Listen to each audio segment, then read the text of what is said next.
International aid agencies aspire to the most noble ideals, but often they've become mired in controversy. In some cases, their efforts have made humanitarian crises even worse. According to senior aid worker Dr. FionaTerry from Médecins Sans Frontières, humanitarian relief is increasingly being used as a political tool rather than helping those in need. Irene Ulman has more.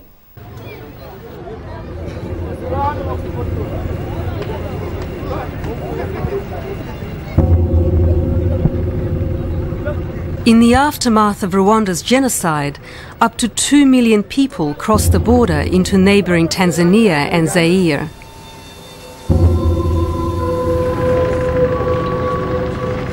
Those who committed the atrocities followed them into the refugee camps. They began to terrorise the camps, bolstered by humanitarian aid money. As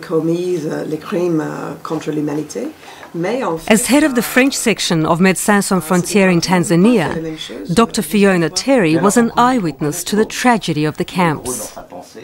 She's written a book to draw attention to the consequences of well-intentioned aid that goes badly wrong.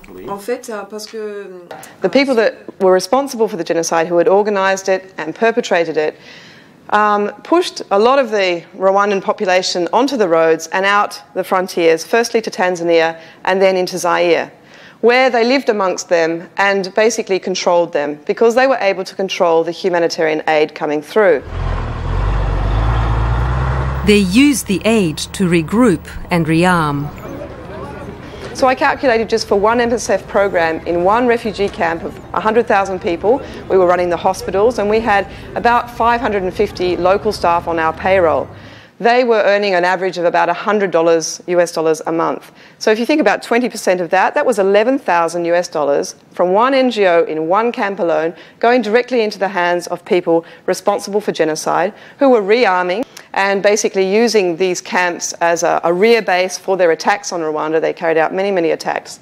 And aid was helping to legitimise them, aid was helping to restore them to their former power. What's more, the aid groups unwittingly contributed to even more killing. This time by the forces who'd come to stop the genocide, but didn't balk at killing innocent people as well. What we didn't know, what we very quickly learned, was that the fighting forces of Laurent Kabila and Paul Kagame were following our aid vehicles, and once the refugees came out of hiding in order to accept, to receive our aid, they were then massacred. Soon after, Dr. Terry and MSF France left the camps altogether, a painful and controversial decision which divided the aid community and even MSF itself. I think we all realised the nature of the problem, that it was really that aid was part of the problem. Aid was being used as a tool of oppression of the refugee population that we were trying to assist. And under those circumstances, when aid is the problem, you've really got to reflect on whether by staying you can accept to stay and participate in a system which you think is so unjust, or whether you should go and denounce the situation. Gently. FionaTerry's role with MSF places her at the cutting edge of a highly charged debate. Does humanitarian aid help or harm those who need it?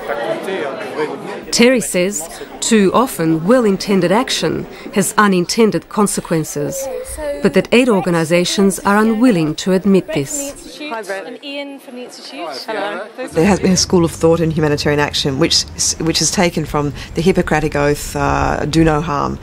But for me it's completely utopian to talk about doing no harm, because we will always do harm. And I think that the first way of trying to respond to the problem of the paradoxes of humanitarian action is to admit that aid will always do some harm.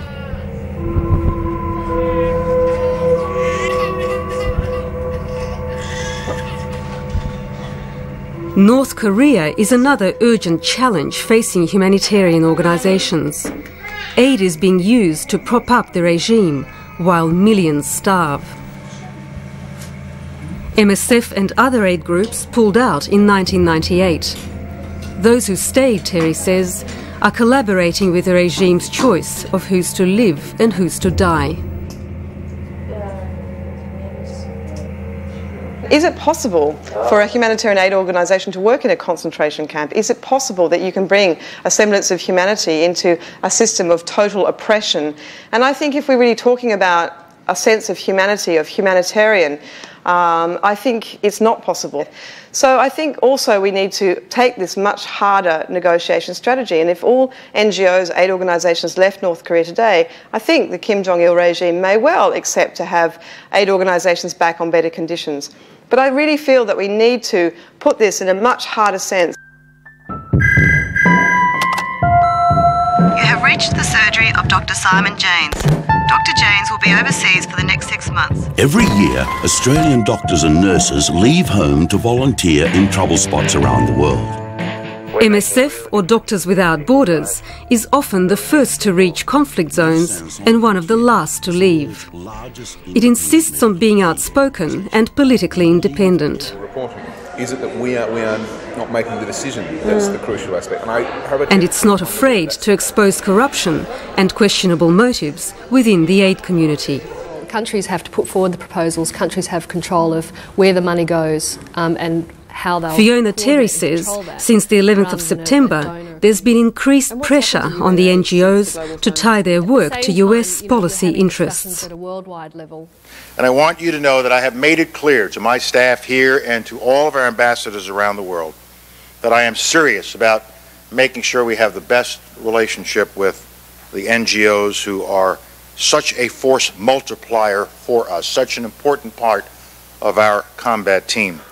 It's not new. The US NGOs, as I talk about in my book, have always, most of them have always been following the foreign policy goals of the US government. But it's much more overt now after September 11th because Colin Powell actually stood up, in front of an NGO group and called upon them to be part of the combat team in this fight of good versus evil.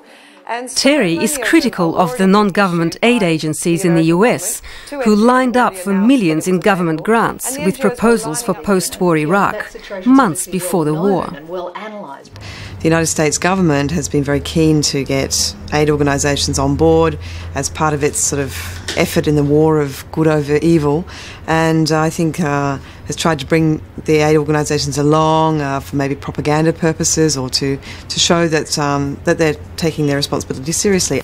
Your very presence in these places, your diversity, your dedication to serving humankind sends a powerful message about America and our value system to people all over the world.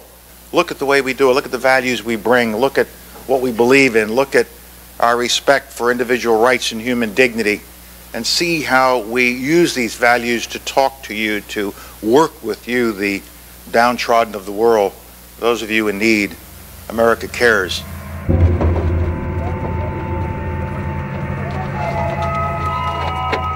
But FionaTerry warns that being so close to government is downright dangerous for both the aid workers and the people they're trying to help.